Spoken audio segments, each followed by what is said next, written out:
This is Richard Wolff with a response to another Ask Prof Wolff question from Bruce F. Donnelly, a member of our Patreon community. Bruce asks a really fascinating question that touches on a topic I have long been really interested in, so I want to answer what I think the question focuses on, and I apologize in advance if I've been more taken with the part of it that intrigues me and has for a long time than with precisely what is being asked. As an urban planner, Bruce Donnelly wonders how to manage the people who are stressed out by capitalism, stressed out or threatened by the damage to our environment that capitalism has so deeply imprinted on us. And he wonders in a very creative way, particularly about the way capitalism seems to make consumption the goal, the antidote, if you like, for the stress of everyday life. And that's the part I want to get to. Capitalism is a system, in my judgment, that makes workplaces ugly, unpleasant, stressful, dangerous, and attacks on our self-esteem, all wrapped together. Yes, I know there are some workplaces that don't have these problems, or at least not all of them, and there are offsetting positives about workplaces, or at least people successfully sometimes put them there. But it's important to remember that the underlying logic of a workplace in capitalism is fundamentally stressful. A minority of people run the place. The owner, the board of directors, the top executives. You all know who they are, even if you don't know them very well. Underneath them, that's where we are, the workers, the people who come 9 to 5, Monday to Friday, and do the work.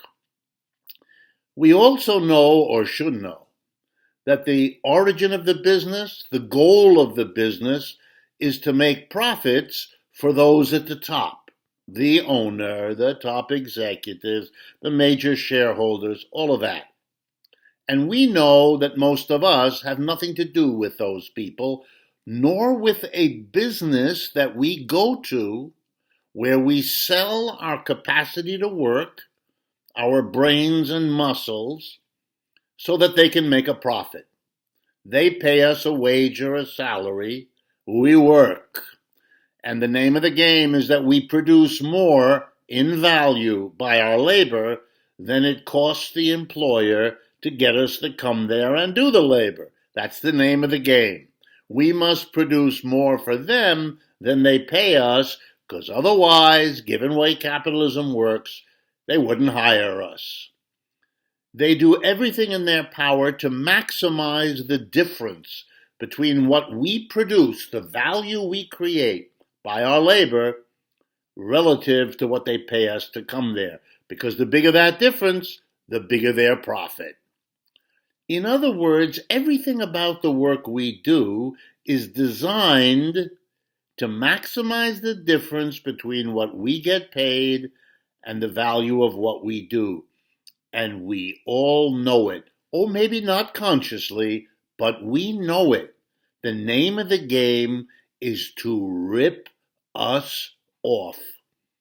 And we're put under a lot of pressure. Work harder, work faster, spend less time in the bathroom, don't dawdle, don't talk to your fellow workers, don't look on the internet for amusements, don't, because it takes away from the fundamental purpose of the workplace in capitalism. If that upsets you, that means you're human. If it eats at you over time, it means you're human. If it's stressful, if it's demeaning, if you feel that rip-off, and of course you do, That's why bar owners across America have a big sign in the window for that you should see on your way home. The sign says, Happy Hour. And you know why.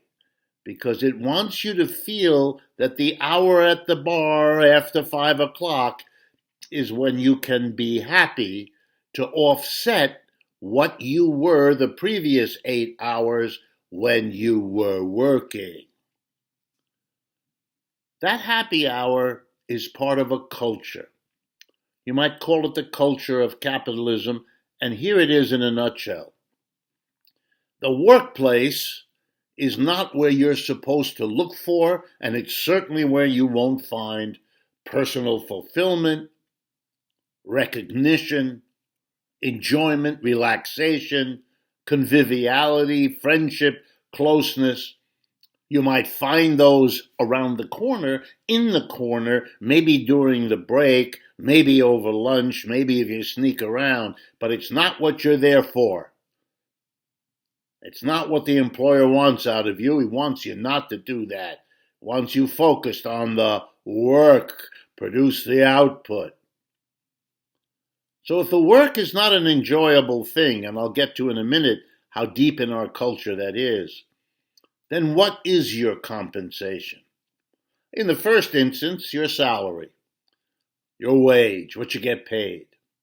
But that's just, a check, or maybe a bunch of bills. In and of itself, nothing.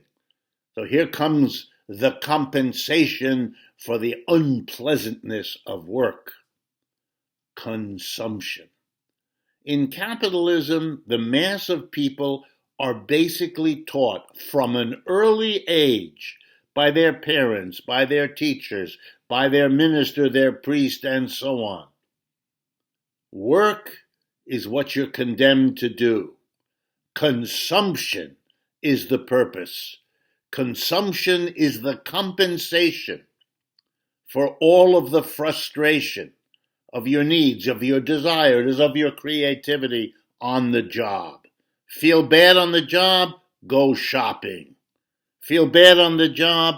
Compensate yourself at the mall. And that's not a surprise, because the capitalist then gains twice.